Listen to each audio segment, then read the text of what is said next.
யாரோ முதலமைச்சர் டெல்லியிலிருந்து சொன்னாங்களாமா 800 சில்லற சீட்டு தான் எக்ஸ்பேண்ட் பண்ண போறோம். இன்னைக்கு இருக்கக்கூடிய 543 லோக்சபா அது 800 சில்லற சீட்டா அதிகமாகும்.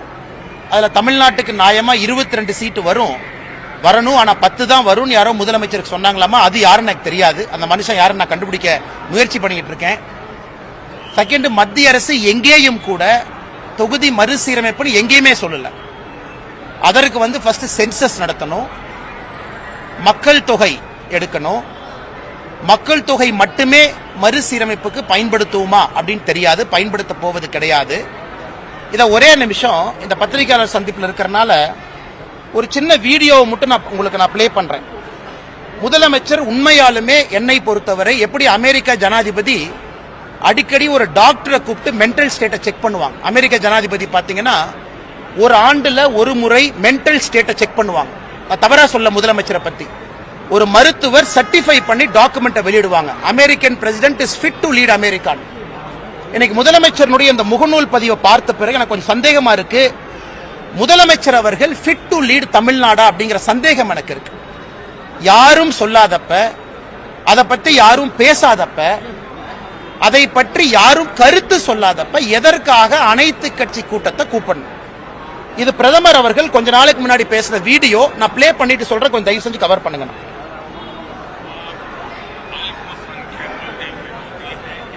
சார், இதை வீடியோ உங்களுக்கு ஷேர் பண்ணிடுறேன். இது நம்முடைய பாரத பிரதமர் நரேந்திர மோடி அவர்கள் சமீபத்தில் பேசும்போது என்ன சொல்றாங்கன்னா, காங்கிரஸ் தொகுதி மறுசீரமைப்பு பத்தி பேசுறாங்க. அந்த மாடல்ல மறுசீரமைச்சா தென்னிந்தியாவில் இருக்கக்கூடிய மாநிலத்திற்கு குறைந்தபட்சம் 100 சீட்டு காணாம போயிடும். அதை நான் ஏற்கவில்லை. இது பிரதமர் பேசுறார். நரேந்திர மோடி அவர்கள் ஆந்திரா தெலங்கானால பேசும்போது சொல்றாங்க. அந்த வீடியோவை நான் ஷேர் பண்றேன். காங்கிரஸ் மாடல் ஆஃப் டீலிமிட்டேஷன்ல 100 சீட்டு தென் மாநிலங்களுக்கு காணாம போயிடும். அதை நான் ஏற்றுக்கொள்ள மாட்டேன்.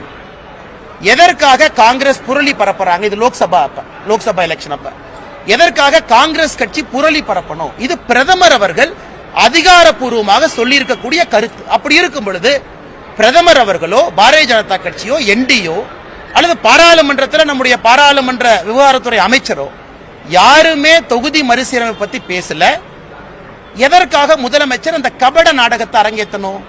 எதற்குனா அவர்கள் 3 மொழி கொள்கையிலே தோற்று விட்டார்கள். இப்ப மடை மாற்றணும். தமிழ்நாட்டில் பொதுமக்கள் யாருமே சப்போர்ட் பண்ணல டிஎம்கே. ஒரு 4 பேர் மட்டும் பெயிண்ட் டப்பாவை தூக்கிட்டு அங்கங்க சுத்திட்டு இருக்காங்க. அதுலயும் சங்கரன் கோயில்ல காமெடி என்னன்னா, அந்த பெயிண்ட் அடிக்க போனவங்களுக்கு ஹிந்தி இங்கிலீஷும் தெரியல. அவன் போய் இங்கிலீஷ பெயிண்ட் அடிக்கிறான். அதனாலதான் டிஎம்கே தொண்டர்களை சொல்றேன், தயவு செஞ்சு கொஞ்சம் ஸ்கூலுக்கு போய் படிச்சுட்டு வாங்க.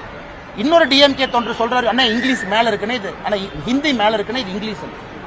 அதுக்கப்புறம் இங்கிலீஷ பெயிண்ட் அடிச்சுட்டு ஹிந்தி பெயிண்ட் அடிக்கிறாங்க. இதுதான் இன்னைக்கு டிஎம்கேல இந்த பெயிண்ட் டப்பாவை தூக்கக்கூடிய தொண்டர்களுடைய நிலைமை தான். இதையெல்லாம் பார்த்துட்டு முதலமைச்சர் முடிவு பண்ணிட்டாரு, ஓ இந்த 3 மொழி பிரச்சனை நம்ம பேசினா மக்கள் வீட்டுக்கு அனுப்பிடுவாங்க, இது அப்படியே மடை மாற்றி சம்பந்தமே இல்லாம தொகுதி மறுசீரமைப்பு பத்தி பேசலாம். அதனால இதை நான் வன்மையா கண்டிக்கிறேன். ஏன்னா முதலமைச்சர் அரசியல் பிரமாண சட்டத்தில் சத்திய பிரமாணம் பண்ணி வந்திருக்கிறாங்க. முதலமைச்சருடைய முக்கியமான வேலை மக்கள்கிட்ட பயத்தை ஏற்படுத்தக்கூடாது, மக்கள்கிட்ட அமைதி ஏற்படுத்த முதலமைச்சருடைய முதல் வேலை. ஆனா நம்ம முதலமைச்சர் எதற்காக பயத்தை ஏற்படுத்துறாங்க? இங்கே பாரதிய ஜனதா கட்சி இருக்கு, பிரதமர் மோடி அவங்க இருக்கும். பிரதமர் மோடி அதிகாரப்பூர்வமா சொல்லி இருக்கிறாங்க, தென் மாநிலங்களுக்கு இந்தியாவில் எந்த மாநிலங்களுக்கும் பாதிப்பு வராது.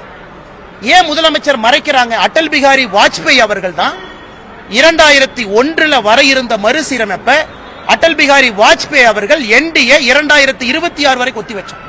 கான்ஸ்டிடியூஷனல் அமெண்ட்மெண்ட் 1971 சொல்றாங்க, 76 வந்துச்சு. அது 25 ஆண்டுகள். 2001 தொகுதி மறுசீரமைப்பு பண்ணிருக்கணும். ஆனா வாஜ்பாய் அவர்கள் 25 ஆண்டு ஒத்தி வச்சாங்க. அதான் 2026 வருது. அப்படி இருக்கும் பொழுது எங்களுடைய தலைவர் வாஜ்பாய் அவர்கள் அப்ப என்டிஏ பிஜேபி நாங்கள் அப்ப யாருக்குமே பிரச்சனை வரக்கூடாதுன்னு ஒத்தி வச்ச நாங்க 2026 எதற்கு மறுபடியும் ஒரு பிரச்சனை ஏற்படுத்துவோம்? அதனால முதலமைச்சர் இது உண்மையை சொல்ல வேண்டும் என்றால் இது மிக மிக தவறு. ஒரு முதலமைச்சரே பொய் சொல்லி, ஃபர்ஸ்ட் டைம் ஒரு முதலமைச்சருடைய அறிக்கையை நான் படிக்கிறேன். சொன்னார்கள், கேட்டேன், வருவதற்கு வாய்ப்பு இருக்குது, இதான் நம்பர், தமிழ்நாட்டுக்கு 22 வரணும், 10 தான் வருது அப்படி. முதலமைச்சர் அவர்கள் யாரு சொன்னாங்கன்னு சொன்னா அனைத்து கட்சி கூட்டத்தில் பாரதிய ஜனதா கட்சி பங்கேற்கும். அனைத்து கட்சி கூட்டத்துக்கு நீங்க போகணும்னா முதலமைச்சர் சொல்லணும் இவங்க சொன்னாங்க, பார்லிமெண்ட்ல சொன்னாங்க, பிரதமர் சொன்னாங்க, அல்லது ஒரு சீக்ரெட் டாக்குமெண்ட் என் கை கிடைச்சது.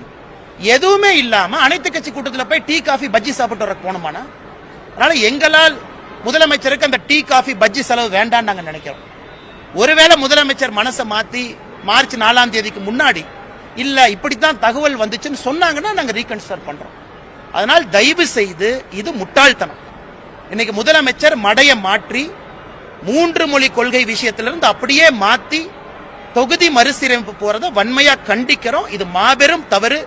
இது முதலமைச்சருடைய பதவிக்கு அழகல்ல என்பதை தாழ்மையுடன் பாரதிய ஜனதா கட்சி மாண்புமிகு முதலமைச்சர் ஐயா ஸ்டாலின் அவர்களுக்கு தெரிவிச்சுக்கிறோம்.